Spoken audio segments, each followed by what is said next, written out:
E aí galera, aqui é aquele número do canal KMG Animes e tô aqui pra falar de anime mais uma vez. E um anime que aparece pela primeira vez aqui no canal é o Mao-sama Retry, que justamente serão as primeiras impressões aqui que eu vou estar fazendo.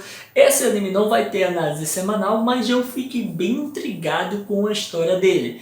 Apesar de ele estar sendo chamado de Overlord do Paraguai ou até mesmo Overlord de Chernobyl, aquela versão cebosa de Overlord.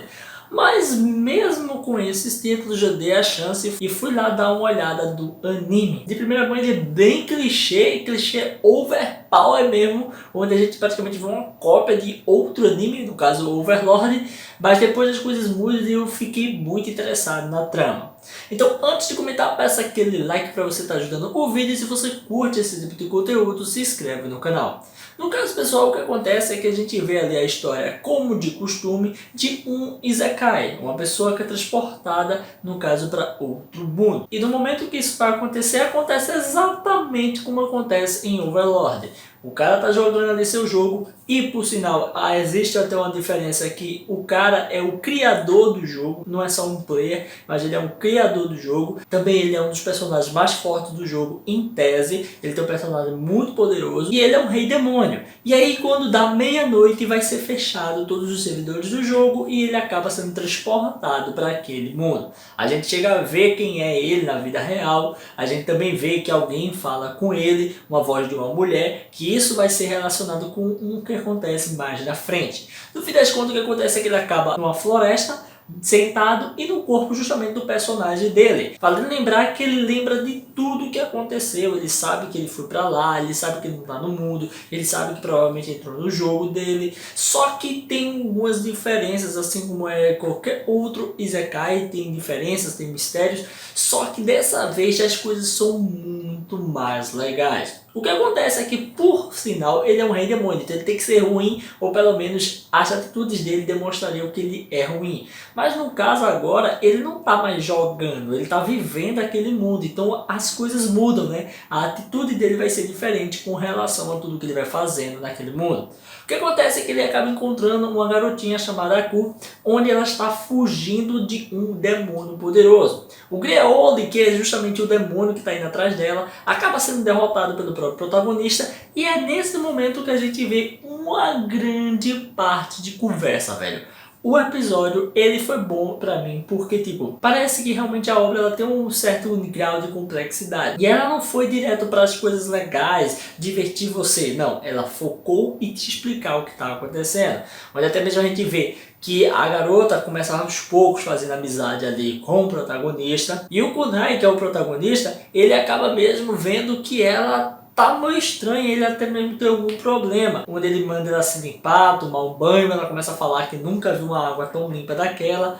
Então alguma coisa estava errada nessa relação aí, onde até mesmo a gente vê que ele pede para ela levar ele até justamente o santuário, onde seria o local que no caso esse demônio estaria preso, deveria estar selado. E aí ela também não chora, porque para ela é um incômodo e ela não pode ficar perto de pessoas, pois vai sujar as pessoas. E aí ele já começa a realmente ter uma ligação com ela, porque ele já começa a dar carinho a ela do seu jeito normal, ele simplesmente tá tratando ela bem, nada demais, mas para ela é muita coisa, tendo em vista que ela é uma criança abandonada, ela é uma mendiga, não tem praticamente nada. E o que acontece é que a gente vê que ele acaba chegando no local, e aí vai se abrindo mais o leque das informações. Começa a falar justamente que o protagonista ele foi de fato invocado, no caso naquele mundo ali que não é um jogo e ao mesmo tempo é meio do estilo de Tade no Yusha, onde a gente mesmo vê que tem os programas de jogo, o protagonista até mesmo tenta entrar como administrador e controlar algumas coisas e não consegue,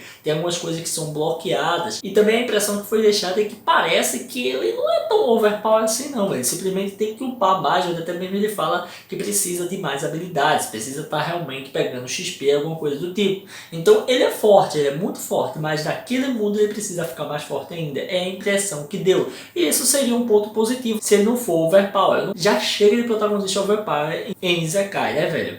O que acontece é que a gente acaba vendo que o Kunai acaba entrando naquele local, vê gente morta pra caramba e muitas coisas são reveladas a ele. Uma das das coisas que é revelada a ele é que justamente ele teria sido invocado pelas pessoas que estão mortas e foram mortas pelo demônio Griole, onde justamente é contada a real situação daquele local, daquele reino, onde as pessoas têm muito medo daquele demônio que foi derrotado facilmente por ele, pois aquele demônio teria saído do seu selo, da sua prisão, teria dominado as redondezas e estava fazendo com que todos os vilarejos dessem crianças, pessoas, qualquer coisa como um sacrifício a ele, para ele se alimentar. E foi justamente o que aconteceu com a garotinha lá, com a Aku. Ela foi entregue como um sacrifício, já que ela era meio inútil e ninguém se importava por ela.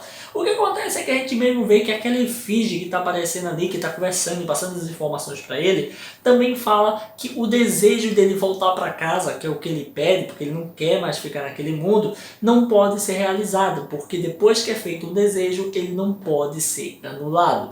Então, por conta desse motivo, ele ficou preso naquele mundo e, teoricamente, não pode mais sair. Mas tudo é possível. Onde a gente mesmo vê que a própria efígie chega e diz que vai morrer, que não pode mais ficar viva. E aí, no caso, depois de tanto tempo concedendo o desejo, o último desejo dela vai ser para, no caso, o rei demônio que teria sido ressuscitado pelos aqueles adoradores dele. Por qual motivo eu não sei muito bem, mas na frente ele dá umas dicas sobre isso, mas eu fiquei confuso pra caramba. Eu espero que alguém conheça a obra e me explique. O que acontece é que a gente vê que ela dá um anel para ele, que seria o último desejo que ela poderia fazer, e no caso, esse anel ele é bem tenebroso. Onde até mesmo a gente vê que o protagonista e a Aku vão para o vilarejo dela pegar alguns pertences para depois ir para a cidade, tendo em vista que agora praticamente ela virou super amiga dele e ela não quer mais sair de perto dele. Ele é o único amigo que ela tem, na verdade, porque ela só faz pegar lixo, catar coisa e viver ferrada. Sem falar também que ela não pode voltar mais para casa porque ela é um sacrifício, ela tá morta.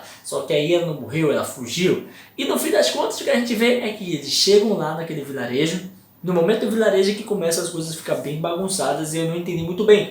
Apesar de eu estar gostando da trama, que era um pouco mais complexa e faz justamente eu querer entender o que está rolando naquele mundo. O que acontece quando ela chega lá, todo mundo começa a jogar pedra na garota, o protagonista está invisível, se escondendo para poder ver a reação da galera ali. Mas acaba mesmo aparecendo e até tomando partido em cima de qualquer coisa que estava acontecendo ali. Onde todo mundo descobre que ele é o rei demônio, todo mundo fica com medo e tal. E aí é que vem as coisas, né? Tem um povo tentando chamar ele para ele resolver uma bronca e derrotar outro demônio. Aí depois a gente vê que tem gente que não gosta dele. Então são várias religiões, vários tipos de pessoas, então são ideias totalmente diferentes. Então tá tudo muito embolado mesmo, o anime explicando muita coisa. Vale lembrar que é nessa parte aí que complica mais ainda, porque o anel começa a falar com o protagonista e dizer que o protagonista foi ele que criou todo aquele mundo destruído e feioso. E no caso, o anel sabe disso, onde ele é um demônio que já matou muito de gente. E no caso o anel até mesmo fala que se ele for o demônio que vai trazer a destruição, ele vai tocar o terror e vai lascar todo mundo. Aquele anel é tão forte que pode matar tudo que ele quiser. Qualquer desejo que ele fizer, ele pode subjugar. Então o anel tem consciência própria, também já falou aí que ele é o criador do mundo, mas o mundo que ele está é totalmente diferente. Então meio que existe dois mundos, ou pelo menos duas realidades paralelas, não entendi muito bem. Eu fiquei na dúvida, realmente, eu não entendi o que aconteceu ali. Espero que nos próximos episódios realmente fique mais claro para a gente entender de fato como funciona essa questão do mundo que ele criou e o mundo que ele está vivendo agora. E quem é esse demônio no anel ali que foi concedida pela efígie. E também eu deixo uma ressalva aqui que o estúdio, apesar de parecer estar bem adiantado em toda a temporada, onde a gente mesmo vê que a abertura tem coisa, cena pra caramba de várias coisas, eu achei a animação bem abaixo da média, principalmente na luta contra o demônio, né? Ele parece rápido, é uma luta bem besta, bem rápida, mas é mal feita, então isso já me preocupa, né? Vai ser um negócio bem feiozinho. Mas eu não estava esperando muito desse anime mesmo, mas vamos ver do que vai dar, né? Eu quero sua opinião sobre esse anime, o que você achou dessa resenha aí, desse anime que meio que copia o estilo de Overlord, só que não, né? Ele só pega só ali a premissa principal, o início da história. Mas é isso aí, galera. Se você curtiu esse vídeo, dá um like aí, comenta, não deixe de se inscrever e ativar o sininho para estar recebendo notificações dos vídeos que eu postar aqui todo dia. Beleza? Valeu, galera. Fui!